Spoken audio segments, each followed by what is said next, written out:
ہر انسان کے ذمے دو قسم کے حق لگائے ہیں۔ ایک اللہ کے حق ہیں جن کو حقوق اللہ کہتے ہیں، عبادات کہتے ہیں، نماز ہے، روزہ ہے، حج ہے، تلاوت ہے، ذکر ہے، تسبیحات ہیں۔ اب یہ عبادات ہیں، یہ اللہ کا حق ہے، اور دوسرے حق ہر بندے کے ذمے ہیں جو مخلوق کے حق ہیں، بندوں کے حق ہیں، حقوق العباد ہیں۔ اہمیت اس لحاظ سے کہ اللہ کی ذات بڑی ہے، لہذا اس کے حق جو ہیں وہ بھی بڑے ہیں، لیکن اس لحاظ سے کہ اللہ کی ذات صمد و بے نیاز ہے اور بندہ بیچارہ محتاج ہے، اس لحاظ سے بندے کا حق زیادہ ضروری ہے، کیونکہ ضرورت مند کا حق زیادہ ضروری ہوتا ہے بمقابلے اس کے جس کو ضرورت نہ ہو۔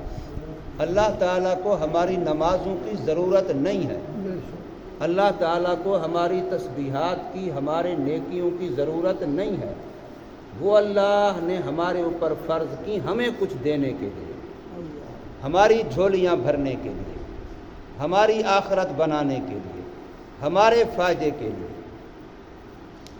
لیکن جو حقوق العباد ہیں، مخلوق کے جو حق ہیں، مخلوق خود ضرورت مند ہے۔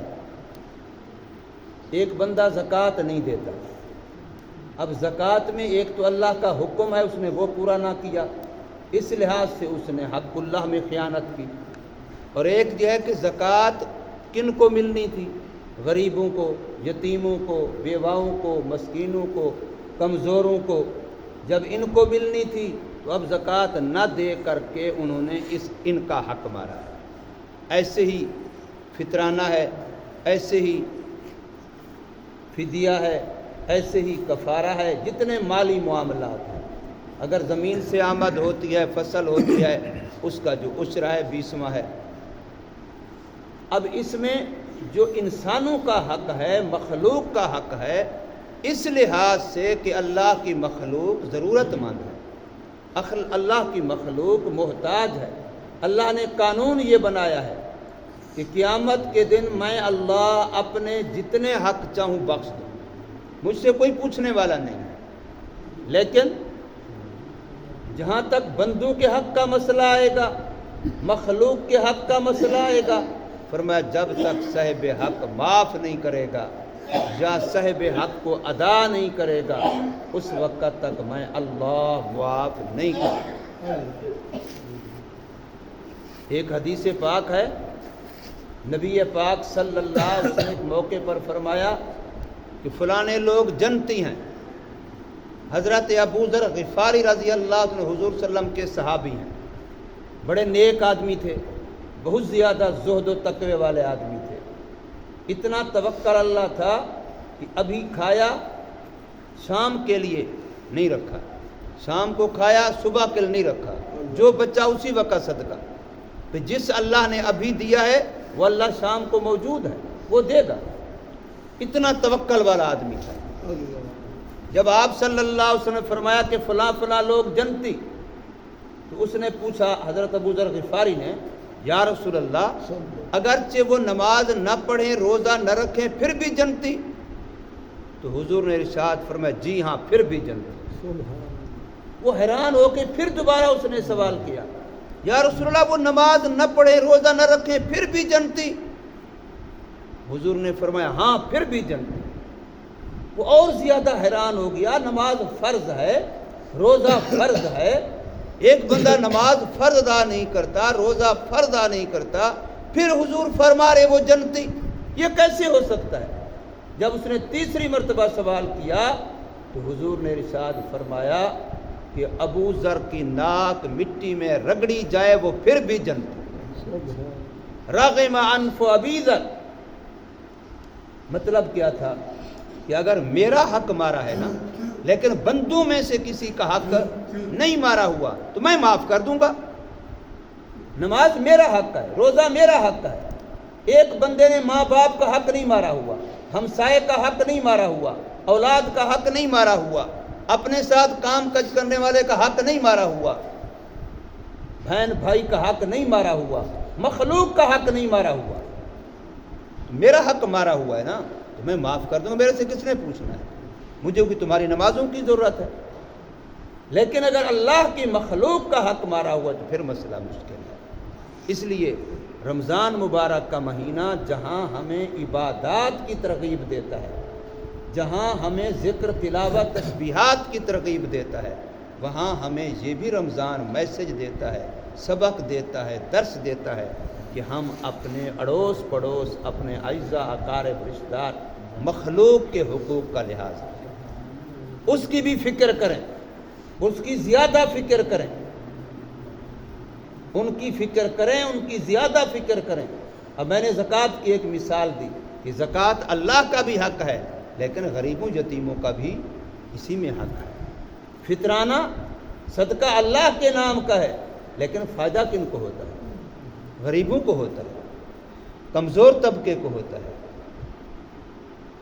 جتنی بھی یہ چیزیں ہیں، یا اگر یہ مالی معاملات نہ بھی ہوں، کسی کے ساتھ دلی رنجش، اب یہ لیلۃ القدر کی رات، یہ رات جو گزری 27 کی رات یا آگے 29 کی رات، کوئی رات بھی ہو لیلۃ القدر، تو حدیث پاک میں صاف ہے کہ سب کی بخشش ہو جاتی ہے، لیکن جس کے دل میں دوسرے مسلمان کا کینہ ہے، باوجود ہے کہ وہ لیلۃ القدر پا لے اور اس میں حالت رکوع میں ہو، حالت قیام میں ہو، حالت سجدے میں ہو، نماز بھی پڑھ رہا ہو، ذکر تلاوت تسبیح بھی کر رہا ہو، لیلۃ القدر بھی مل جائے، لیکن دل کے اندر مومن کا کینہ ہے، اللہ فرماتے اس کی بخشش نہیں ہو۔ یہ اللہ اپنی لیے تو نہیں کہہ رہے، اپنی مخلوق کی وجہ سے کہہ رہے۔ اللہ کو مخلوق بڑی پیاری ہے، اللہ کی مخلوق کے حق ادا کرنا۔ ہمارا دین کتنا کامل ہے، جانور جو تمہارے گھر میں ہیں، جن کو تم کہتے ہو کہ یہ میرے ہیں، حالانکہ ہیں تو وہ اللہ کے۔ میں نے ایک دن یہاں سنایا تھا کہ وہ جھوٹ کون سا ہے جس کو کوئی بھی جھوٹ نہیں کہتا۔ بتایا تھا نا ایک دن آپ کو 3 باتیں ایک بادشاہ نے اپنے وزیر سے کہی، وہ جھوٹ بتاؤ کہ ہے بالکل جھوٹ، لیکن دنیا میں کوئی بھی اس کو جھوٹ نہیں کہتا، سارے اس کو سچ کہتے ہیں۔ تو وہ یہی تھا، یہ دنیا کی چیزوں کو جو ہم کہتے ہیں یہ میری ہے، یہ بھینس میری، یہ مکان میرا، یہ سائیکل میری، یہ فلاں میرا، یہ فلاں میرا، حالانکہ کچھ بھی میرا نہیں ہے، سب اللہ کا۔ یہ بالکل جھوٹ ہے اور ساری دنیا بول رہی ہے اور سچ سمجھ کے بول رہی ہے۔ ہر بندہ کہتا ہے یہ چیز میری، یہ چیز میری، یہ چیز میری، یہ چیز میری، حالانکہ میں خود بھی میرا نہیں ہوں تو اور کیا میرا ہوگا؟ میری اولاد بھی میری نہیں ہے، میری آنکھوں کی بینائی بھی میری نہیں ہے، میری زبان کی گویائی بھی میری نہیں ہے، میرے اپنے ہاتھ پاؤں کا چلنا حرکت کرنا یہ بھی میرا نہیں ہے، اس پر بھی قبضہ کسی اور کا ہے، کنٹرول کسی اور کا ہے، تو مالک وہی ہے۔ یہ ہمارے لیے سبق ہے رمضان مبارک کا کہ ہم اللہ کی مخلوق کے بھی حق ادا کریں۔ حضور صلی اللہ علیہ وسلم اونٹ کے مالک کو بلا کے کہہ رہے ہیں کہ یہ تیری شکایت کر رہا ہے کہ یہ میرے اوپر بوجھ زیادہ لاتا ہے اور مجھے کھلاتا پلاتا ہوا پورا نہیں ہے۔ اونٹ شکایت کر رہا ہے سرکار مدینہ صلی اللہ علیہ وسلم کے سامنے۔ جانوروں کا بھی حق ہے، جو جانور اللہ نے ہمارے قبضے میں، ہمارے کنٹرول میں، عارضی ملکیت میں ہماری طرف نسبت ہو جاتی ہے کہ یہ ہمارے ہیں، جن سے نفع ہم اٹھاتے ہیں، پھر ان کا خیال رکھنا، سردی گرمی کھانا پینا یہ ہمارے اوپر لازم ہو جاتا ہے، ورنہ قیامت میں ہم مجرم بن کے کھڑے ہوں۔ تو جب ان جانوروں کا حق ہے تو کیا پھر ہمارے اوپر ماں باپ کا حق نہیں ہوگا؟ ماں باپ پر اولاد کا حق نہیں ہوگا؟ بہن بھائیوں کا حق نہیں ہوگا؟ ہمسائے کا حق نہیں ہوگا؟ رشتہ داروں کا حق نہیں ہوگا؟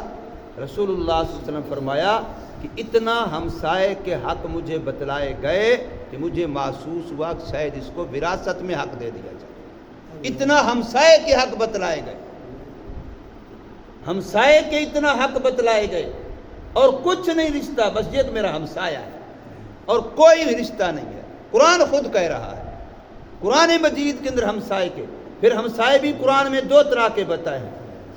ایک ہے جو مستقل گھر قریب قریب ہے، ایک ہے فرمایا تم گاڑی میں اکٹھے سیٹ ایک پر آ گئے، یہ بھی تیرا ہمسایہ ہے۔ جتنی دیر وہ تیرے ساتھ بیٹھا ہے سیٹ پر، اتنی دیر اس کا حق ہے کہ تیری وجہ سے اس کو تکلیف نہ پہنچے۔ تیری وجہ سے اس کو تکلیف، کسی محفل میں مجلس میں تم بیٹھا ہے، تیرے ساتھ جو بھی بیٹھا ہے وہ تیرا ہمسایہ ہے، جتنی دیر وہ مجلس میں بیٹھا ہے اتنی دیر تیرا ہمسایہ ہے، اتنی دیر میں تیری وجہ سے اس کو تکلیف نہ پہنچے، ورنہ تو مجرم بن کے کھڑا ہوگا۔ تو رمضان مبارک ہمیں یہ بھی سبق دیتا ہے، درس دیتا ہے کہ ہم اپنے بہن بھائیوں کے، اعزاء اقارب کے، رشتہ داروں کے، بڑوں کے، چھوٹوں کے، ہر ایک کے حق کا لحاظ رکھیں۔ اللہ تبارک و تعالی ہمیں سمجھ نصیب فرمائے، عمل کی توفیق۔ الحمدللہ رب العالمین۔